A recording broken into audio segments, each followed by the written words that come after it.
देख रहे हैं तेज खबर 24। मैं हूं आपके साथ अयाज। तेज खबर 24 को अब देखिए नए क्लेवर में हम लेकर आए हैं नया एपिसोड फेस टू फेस।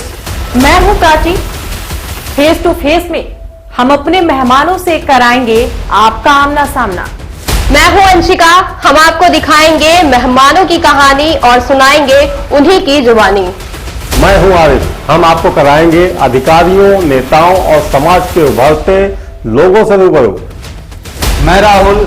हम आपको दिखाएंगे ऐसा सच जिसे आपने न देखा होगा और न ही सुना होगा। तो आइए चलते हैं और करते हैं face to face.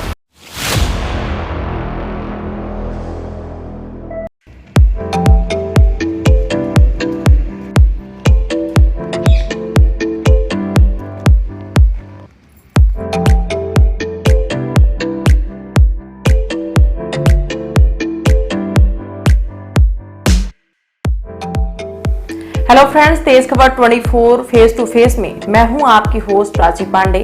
Face to face में आज हम आपको मिलवाएंगे हमारे नए मेहमान रीवा सांसद जनार्दन मिश्रा जी से और जानेंगे उनके निजी जीवन एवं यहाँ तक के राजनीतिक सफर के बारे में।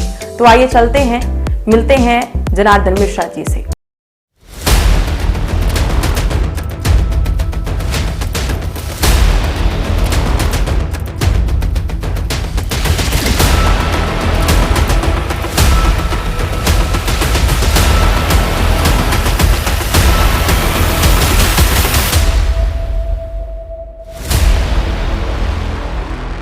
सबसे पहले तेज खबर 24 फेस टू फेस में आपका बहुत बहुत स्वागत है। धन्यवाद। आप हमारे दर्शकों को अपने बारे में बताएं कि आपकी शिक्षा दीक्षा कहाँ से हुई, आपका जन्म कहाँ हुआ, आपके माता पिता क्या करते थे। मेरा जन्म रीवा बीड़ा समरिया रोड पर हिनौता गांव में 1 मई 1956 को हुआ। मेरे माता पिता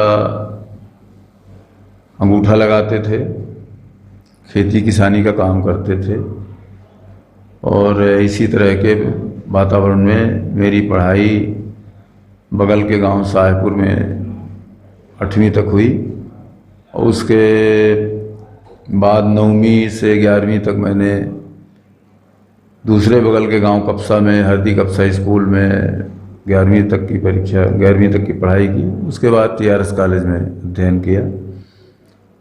यहाँ पर सेकंड ईयर का विद्यार्थी था, BA सेकंड ईयर का। उसी समय मैं मीसा में बंद हो गया। लगभग 19 महीने मीसा में जेल में रहा। वापस आने के बाद फिर से BA फाइनल किया, फिर लॉ किया। इतनी मेरी शिक्षा है। BA LLB मेरी शिक्षा है। आप राजनीति में कैसे आए? पहले से ही आप राजनीति में आने के लिए इच्छुक थे या फिर बाद में ऐसा विचार आया कि राजनीति में जाना चाहिए? जब मैं यहाँ कॉलेज में आया उस समय संपूर्ण क्रांति आंदोलन जयप्रकाश जी का भ्रष्टाचार के खिलाफ, सामाजिक परिवर्तन के पक्ष में, सामाजिक रूढ़ियों के खिलाफ, जाति के खिलाफ, तो इस तरह से एक आंदोलन चला और बचपन से ही मेरी रुचि सामाजिक कामों में रही है और भ्रष्टाचार को पता नहीं कब से मेरे दिमाग में वो चीज़ घुसी कि नहीं, भ्रष्टाचार ही इस देश की सबसे मूल दुर्व्यवस्था का कारण है। तो जब भ्रष्टाचार के खिलाफ जयप्रकाश जी का आंदोलन शुरू हुआ तो मैं उसमें शामिल हो गया। चूँकि बचपन से ही है कि अभी बोलने की, थोड़ा भाषण देने का अभ्यास बचपन से ही हो गया था। एक प्राकृतिक ईश्वर का प्रदत्त ये तोहफा था अपने को। तो यहाँ भी भाषण में एक चर्चित नाम हो गया, तो इस वजह से आंदोलन का एक प्रमुख चेहरा बन गया। तो मीसा में गिरफ्तार हुआ और गिरफ्तारी के बाद अपन हो गया, एक धारा में बह के चले। तो मूल रूप से हम सामाजिक परिवर्तन के लिए राजनीति में आए जयप्रकाश जी के संपूर्ण क्रांति आंदोलन से, और फिर जेल, फिर उसके बाद वही रास्ता चालू रहा। आपसे पहले भी आपके घर परिवार में कोई राजनीति में था जिससे आपको प्रेरणा मिली हुई, आप पहले व्यक्ति हैं? मेरे पिताजी अंगूठा लगाते थे, माताजी अंगूठा लगाती थी। मैं अकेला भाई हूँ। एक बड़ी बहन है, वो भी 4वीं 5वीं पढ़ाई लिखाई करके अपना शादी ब्याह में थी। तो न मेरे पिताजी थे न माताजी थे। तो इस तरह से मैं तो एक सामान्य कृषक परिवार से मेरा जन्म हुआ, वहीं से हमने कुछ किया। आपको क्या लगता है कि इस बार भी बीजेपी की ही सरकार रहेगी या फिर कांग्रेस का परचम लहराने वाला है? नहीं, कांग्रेस का कहीं सवाल ही नहीं। लोग कभी कांग्रेस के प्रति किसी लोगों में किसी तरह का कोई लगाव नहीं महसूस हो रहा है। और 15 महीने की जो सरकार कमलनाथ जी की रही, उसमें ठगा सा महसूस कर रहे हैं। जो वादा उन्होंने किया वो पूरे नहीं हुए। किसी भी एक भी वादा कर कहीं कोई कार्यान्वयन नहीं हुआ, तो इसलिए लोग ठगा सा महसूस कर रहे हैं। और मालूम है कि अगर कांग्रेस आएगी तो ठगेगी। और शिवराज जी ने जिस तरह से, भाजपा की सरकार ने जिस तरह से काम किया है, उसको लेकर तो हर जगह प्रशंसा लोग कर रहे हैं। जिस तरह से प्रधानमंत्री के प्रोग्राम में भीड़ आने की उम्मीद थी, उस तरह से भीड़ नहीं हुई, तो कहाँ पे कमी रह गई? क्या वजह थी कि भीड़ नहीं आ पाई उस तरह से? नहीं तो 1.5 लाख लोग आए। इससे ज़्यादा रीवा में आप कितना उम्मीद करती हैं कि इससे ज़्यादा कहाँ से आएंगे? 1.5 लाख लोग थे। वंदे भारत ट्रेन के लिए रीवा को क्यों नहीं शामिल किया गया, जबकि कई बार अधिकारियों ने प्रयास किया, आप लोग भी प्रयास किया, अधिकारियों का निरीक्षण किया गया? ये वो कुछ तकनीकी कमी थी, इस वजह से नहीं हो पाया। और जो 400 स्टेशन चिन्हित हैं वंदे भारत के लिए, उनमें रीवा भी पहले से ही चिन्हित हो चुका है। अब वो जब तकनीकी स्थितियां सुधर जाएंगी तो चालू होंगी। इस बार विधानसभा चुनाव कई सांसदों को लड़ाने की बात चल रही है, तो अगर आपको मौका मिलता है तो आपका पसंदीदा विधानसभा क्षेत्र कौन सा होगा? नहीं, मैं विधानसभा का चुनाव ही नहीं लड़ूंगा। तो पसंदीदा ना पसंदीदा होने का सवाल ही नहीं है। भारतीय जनता पार्टी में संगठन निर्णय लेती है, तो अगर आपको विधानसभा चुनाव के लिए टिकट दिया जाता है तो आप कौन सा विधानसभा पसंद करेंगे? संगठन अपना निर्णय किसी कार्यकर्ता के ऊपर थोपता नहीं है, राय ली जाती है।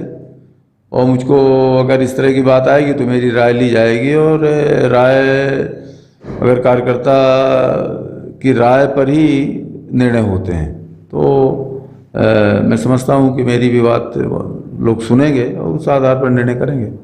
आप हमेशा ही अपने बयानों को लेकर चर्चाओं में रहते हैं, तो क्या यह जानबूझकर बोला जाता है या फिर? मेरे अंतरात्मा, मैंने जैसा आपको बताया है कि मैं मूलतः एक सामाजिक कार्यकर्ता के रूप में काम कर रहा हूँ।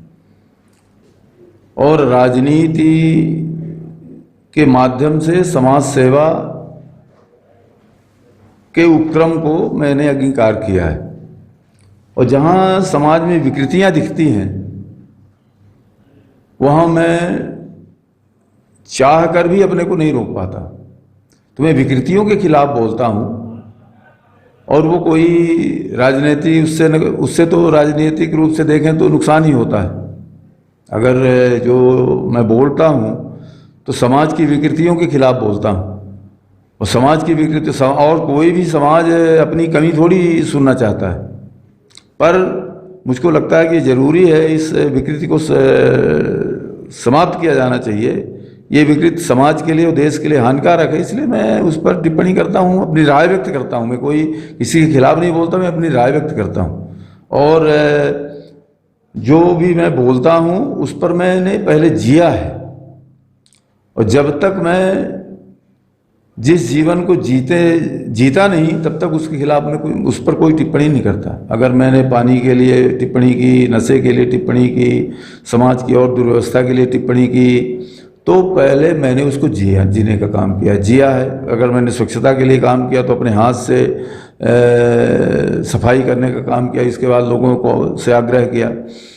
कोरोना के लिए अगर मैंने सोशल डिस्टेंसिंग का भी एक बहुत बड़ा आया था, तो सोशल डिस्टेंसिंग और मास्क पहनने के लिए एक वीडियो वायरल हुआ था और तमाम चैनलों में भी आया, अखबारों में भी आया। तो मैंने इसलिए कहा कि मैंने 6 महीने तक स्वयं मास्क बनाया। मेरे घर में कोई सिलाई की मशीन नहीं थी, सिलाई की मशीन खरीदी, सिलाई सीखा, फिर मास्क बनाना सीखा, मास्क सिला 6 महीने तक, सोशल डिस्टेंसिंग के लिए सोचा, कैसे परिभाषित किए। लोगों को कहते थे कि दूर रहो तो लोग बुरा मान जाते थे, तो एक हैट का निर्माण किया कि इस तरह से सोशल डिस्टेंसिंग परिभाषित हो। घर घर वैक्सीनेशन के लिए अगर मैंने बात की तो घर घर जा कर के जितने भी कोरोना पेशेंट थे रीवा शहर में आइसोलेटेड, उनके सबके घर जाने का प्रयास किया। 2 से पंचायतों में मैं जहाँ 100-150 संक्रमित लोग थे वो उन बस्तियों में घुस के मैं गया और लोगों को दवाइयाँ दी। वैक्सीनेशन का ऐसी रीवा जिले के अधिकतर वैक्सीनेशन सेंटरों में मैंने जाने का काम किया, वैक्सीन लगवाने की अपील की। उसके खिलाफ मुझे पत्थर तक फेंका गया मेरे ऊपर। तो अगर मैं कोई बात करता हूँ तो उसको पहले जीने का काम करता हूँ, जीने के बाद ही मैं बोलता हूँ। तो जो कुछ भी मेरी टिप्पणियाँ होती हैं वो समाज के हित में होती हैं और उनका प्रयोग मैं पहले अपने शरीर पर करके ही बोलता हूँ। आपके जीवन की कोई ऐसी घटना जिसे आप कभी भूल नहीं सकते या फिर चाहे कभी भूलना नहीं चाहते, हमारे दर्शकों के साथ शेयर कर सकें, जो प्रेरणा दे सके उनको? जब मैं 9वीं कक्षा का विद्यार्थी था, उस समय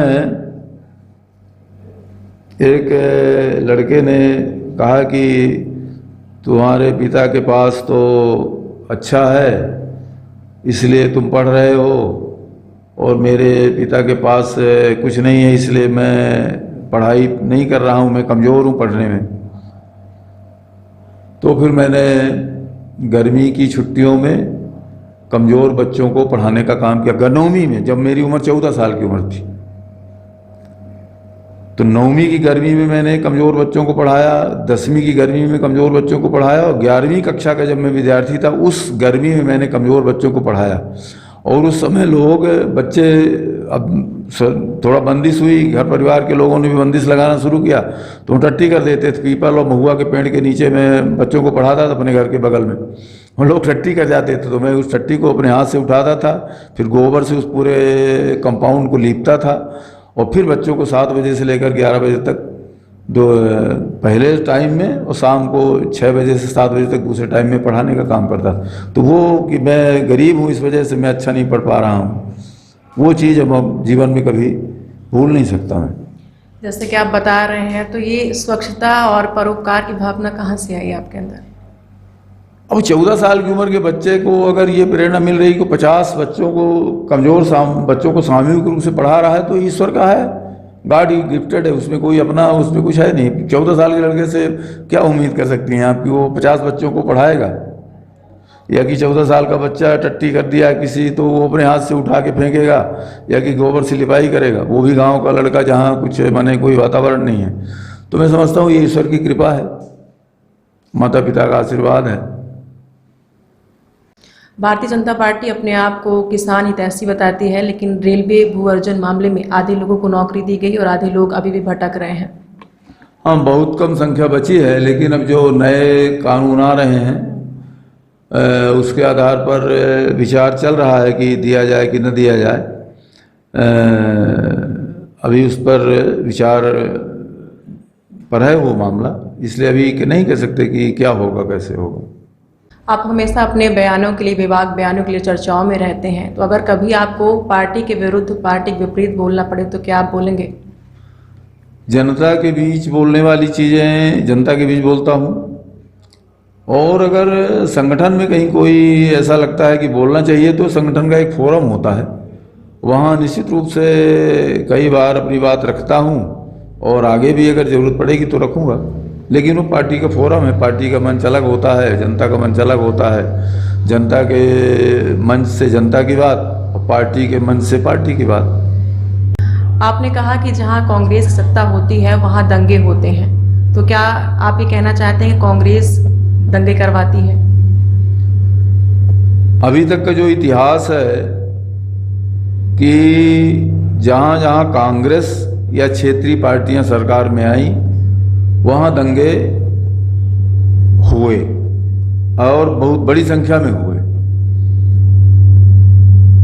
भारतीय जनता पार्टी की जहाँ सरकारें हैं वहाँ दंगे नहीं हुए, नहीं होते हैं, बहुत कम होते हैं।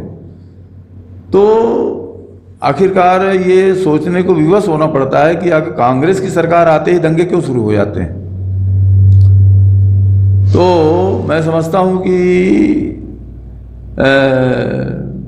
कांग्रेस पार्टी